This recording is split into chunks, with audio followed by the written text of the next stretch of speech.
ପିଲାମାନେ ଆଜି ଆମେ କୋଉ ପ୍ରତିକ୍ରିୟା ଦେଖିବା? ଅମ୍ଳ ସହିତ ଧାତୁର ପ୍ରତିକ୍ରିୟା। ତ ଅମ୍ଳ ପାଇଁ ଆମେ କାହାକୁ ନେଇଛେ ଆଜି? Sulphuric acid H2SO4। ଏଟା ହଉଛି କଣ? Sulphuric acid. ତ ଆମେ ତାକୁ ଡ୍ରପରରେ ନବା।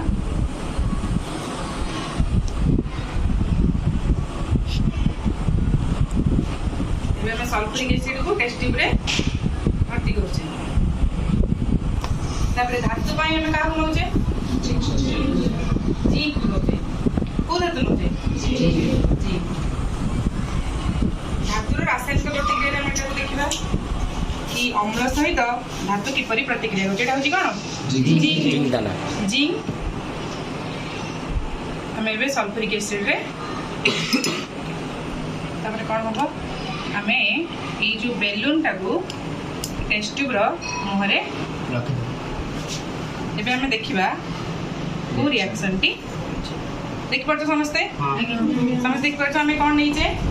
एसिड रे कौन नहीं जामे जो अम्ल नहीं जे को अम्ल नहीं जे H2SO4 अर्थात सल्फ्यूरिक एसिड। और धातु रे का नहीं जामे जिंक नहीं जे।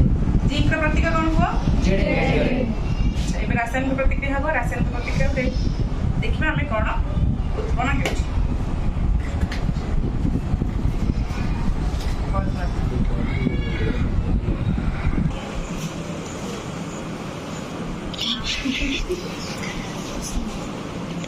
अच्छा कहलो बेलून रे को गैस भर्ती होची? Hydrogen gas.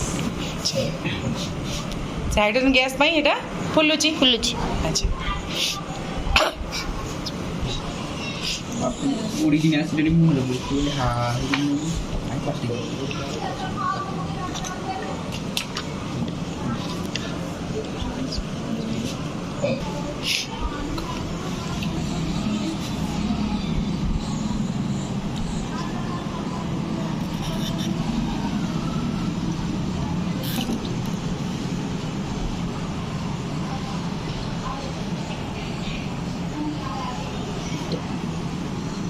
चलिए होची बेलून रे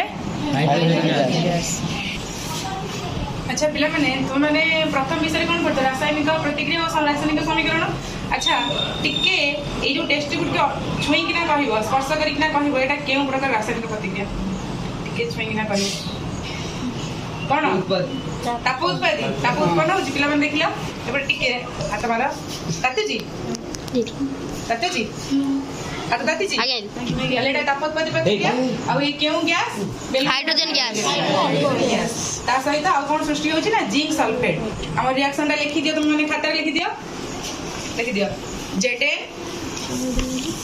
Zn plus H2SO4 plus H2SO4 आरो मार्क प्रतिरो चिन्ह ZnSO4 plus H2 अर्थात हाइड्रोजन गैस निर्गत हो जहाँ द्वारा बेलूनटी फुलुची। आ हाइड्रोजन गैस को देखा आम जो जाना हाइड्रोजन गैस उत्पन्न हो गोटे पॉप साउंड तार हुए से पॉप साउंडटा केमती आम देखा ये देखा पॉप साउंड हो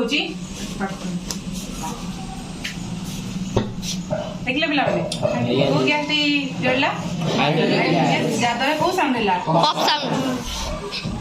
धन्यवाद।